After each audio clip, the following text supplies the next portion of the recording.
करते हैं steps. Construction हमने करनी है आरडीएनए रिकम्बिनेंट डीएनए।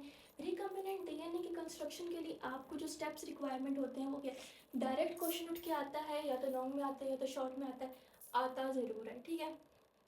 अब सवाल ये बात होता है कि आप रिकम्बिनेंट डीएनए बनाओगे कैसे। उसमें दो स्टेप्स इन्वॉल्व होते हैं। पहला ये होता है कि आपने isolation of gene of interest करना है, मतलब कि आपको ढूंढना है वो जीन, आपने उस जीन को निकालना है जिसके ऊपर आपने वर्क करना है। उसको नहीं निकालोगे तो उसके ऊपर काम कैसे करोगे। और दूसरा, inserting into a suitable vector. मतलब वेक्टर क्या होती है, मतलब वेक्टर एक गाड़ी की तरह होती है, ठीक है।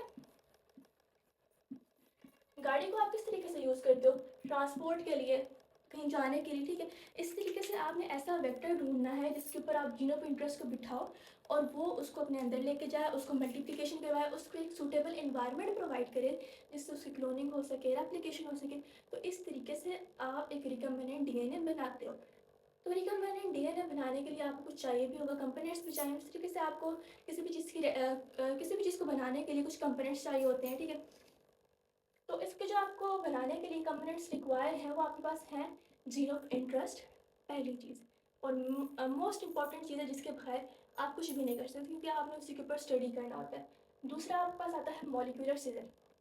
देखो भाई, अब आपके पास एक बंदा है और बंदे के पास है सेल, बहुत सारे सेल। उन सेल के अंदर है न्यूक्लियस, और न्यूक्लियस के अंदर है आपके पास क्रोमोसोम्स।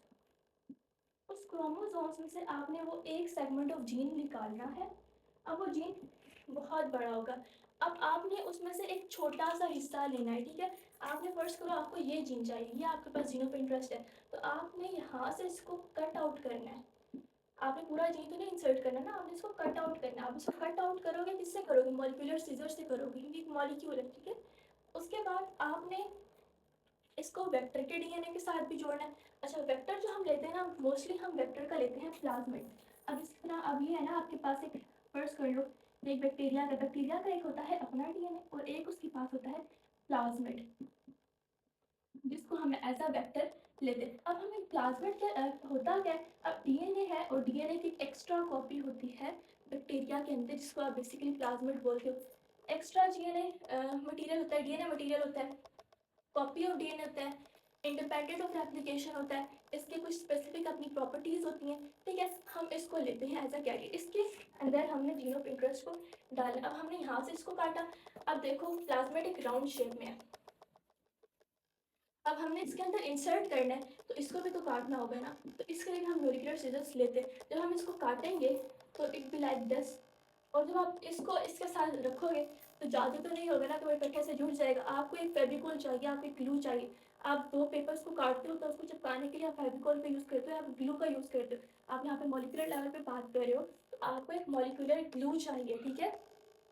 उसके बाद आपने इसको एक एक्सप्रेशन सिस्टम में डालना है। एक्सप्रेशन सिस्टम आपको क्यों चाहिए, एक्सप्रेशन सिस्टम आपको इसलिए चाहिए कि वो अपनी रेप्लिकेशन करे अपनी प्रोटीन में। फॉर एग्जांपल आपको इंसुलिन चाहिए, आपने जीन ले लिया, आपने एक्सप्रेशन सिस्टम में डालना है।